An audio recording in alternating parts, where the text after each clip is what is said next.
Our heart can tell us who we are, but not how to be happy among others. Listening to others can motivate us to be a part of their world, but doesn't teach us if that world is ours. This is why it's probably good for the two to go together. Then we can learn what we want and get the feedback we need in order to stay motivated to explore new roads into a better society.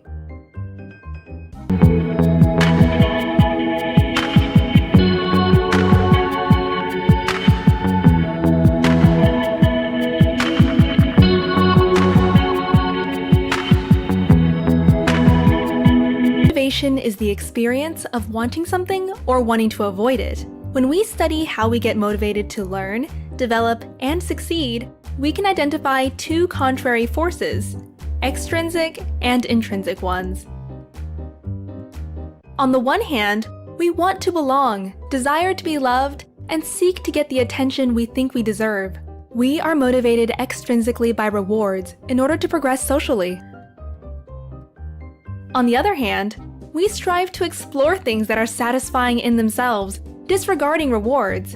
We are motivated intrinsically by a natural curiosity which we follow because it feels right. The opinions of others don't matter.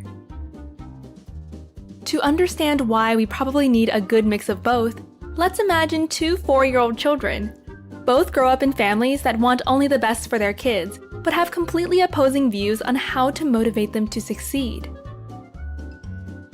Tom's parents believe that all their boy needs is love. To not undermine his intrinsic interests, they never praise him or use rewards. Eventually, they decide not to give him any feedback at all, fearing it could corrupt his free mind. Over the years, Tom develops an immense capacity to imagine, spending most of his time playing by himself. By being allowed to follow his passions, he learns what he likes and what he doesn't. But Tom doesn't learn what others expect and gets easily irritated when asked to do something in a particular way. Mira's parents believe that their precious little girl needs clear rules about what's good and what's not. They see it as their duty to help Mira learn by providing precise and actionable feedback on all aspects of her young life. Mira spends her days in preschool, music, and ballet lessons. Over the years, she gets exceptionally good at the things that please the adults around her. However, since there is neither time to play nor to relax, she doesn't discover her own interests. Being alone bores her. At 14, Tom is independent and begins writing science fiction. He realizes that he isn't quite like his friends and spends most of his time at the library. When he shares his writing, others can't quite relate. At the same age, Mira is at the top of her class and has plenty of friends and admirers. She knows what is expected of her and makes sure to meet those expectations. Sometimes the pressure becomes unbearable, although that's her secret. By the day he turns 21, Tom has a unique perspective of the world. He is intelligent, but doesn't like to work for money and hence is always broke. He hates the idea of conforming to conventional norms and is annoyed if someone interferes with his creative expression. At this point, Tom knows a lot about himself, but doesn't connect well with others. To him, people seem to follow rules without questioning them, just like sheep. Integrating into the society is difficult at this point, and he begins to search for utopia. Mira makes it into a top medical school where she realizes she'll never be top of the class again.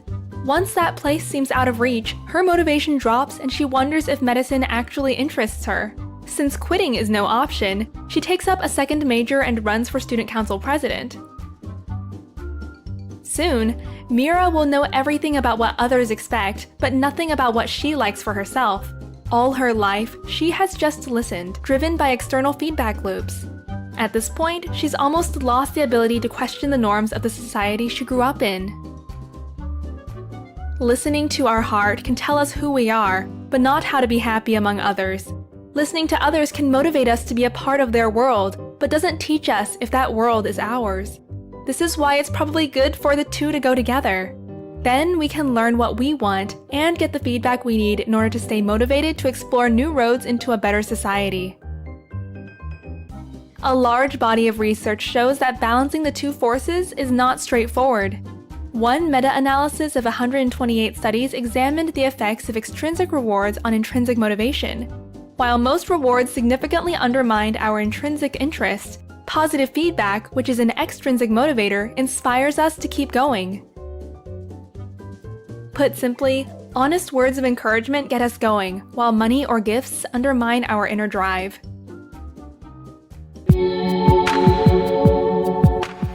Semoga video ini bermanfaat. Jangan lupa subscribe, like, dan nyalakan notifikasinya.